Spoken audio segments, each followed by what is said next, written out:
Hello everybody, this is Desmond230 here, and today we will be doing another episode of our Battlefield Hardline weapon reviews. Today we'll be talking about the cop-only K10 or the Chris Vector.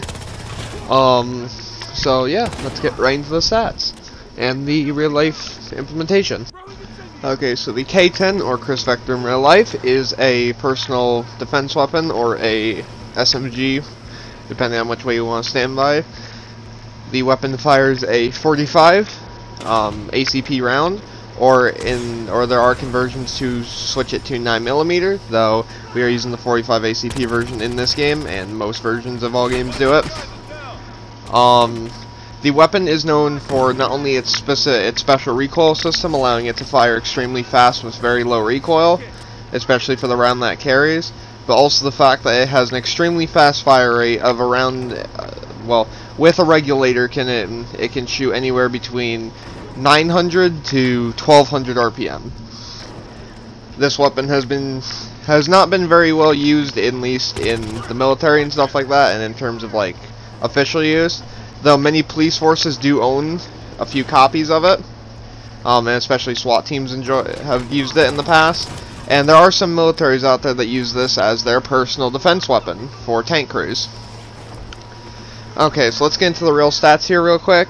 Due to SimSdick being a bunch of idiots, I have to use the IGN stats and make some stuff and basically use some stat comparisons to know what this weapon does or what its muzzle velocity is, stuff like that.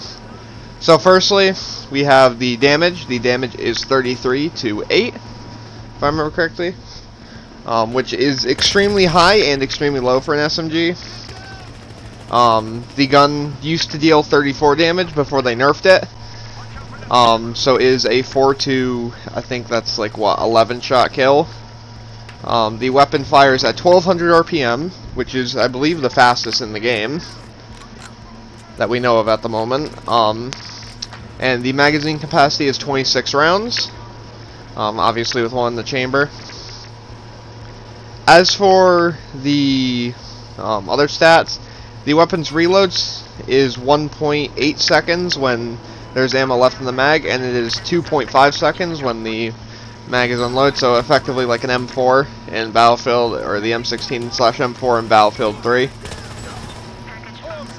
The weapon's recoil, I do not have the exact stats for, but the recoil kicks mostly up and slightly to the right, though its vertical recoil is extremely high, at least per bullet. And as for any other stats, the weapon has one of the best hip fires in the game base, and since this gun does start with an attachment, it starts with a built-in laser sight. Obviously you can switch it off. So sorry once again for not all the stats being there, but I can still generally tell you what this gun's used for, and I've used it a lot.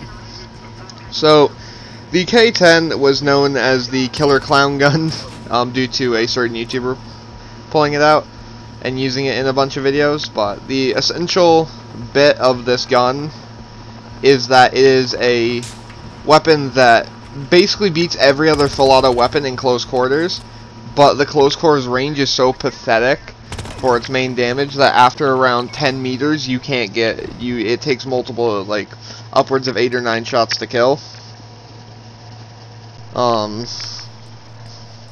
As for its range exactly, it's, like I said, it's around 10 meters when the gun just drops off completely.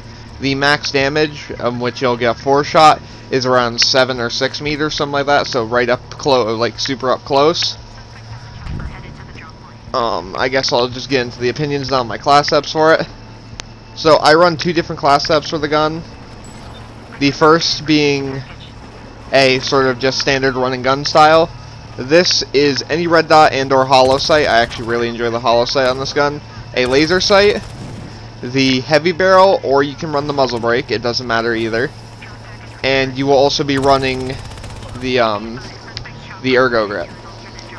The second version that I use likes to push out the range a bit more, and this one also has some versatility because you can switch out the barrel. You can choose either barrels I represent depending on the game mode. So this one you use any red dot sight, you use a You keep the laser sight, obviously, since it's just a bonus to it. And for your barrel, you would use either the heavy barrel or you would use the suppressor. Both of those are really good at basically giving it a bit more strength outside of close range. And for the final, you would use the stubby grip. As for the rating for this, I give this weapon a 4 out of 5 stars. Simply put, the weapon is insane in close quarters, but outside of that very, very close range niche, the weapon kind of struggles. That being said, though, in its close quarters niche, it is one of the best weapons in the game, being the fastest killing primary in the whole game without one-shots. So, overall, like I said, the rating is a 4 out of 5. Simply put, though, if you are on the cop side, I do recommend getting this weapon, especially if you like playing close quarters game modes, because this weapon is just an easy time. And once you get time to learn some of the recoil patterns a bit more, like I have, you can compete at slightly longer ranges like you see me do there, because its fire rate is so fast that you can actually kill people in a decent amount of time, but obviously you have to be very accurate. That being said, I'm going to be trying to do these hardline videos more often because I have a lot of time to kill, and at the moment a lot of people enjoy these, so I want to get back into them. So the next episode I'll be doing will be on the 870 MCS, which is the starter shotgun for the Enforcer class. And after that, I'm going to be attempting to do the review on the M16 A3. That being said, hopefully you guys enjoyed me talking about this gun. If you guys want to see me do more of these more often, please comment, like, subscribe, tell me what you guys thought about this video, and yeah, this is Desmond 1520 signing off.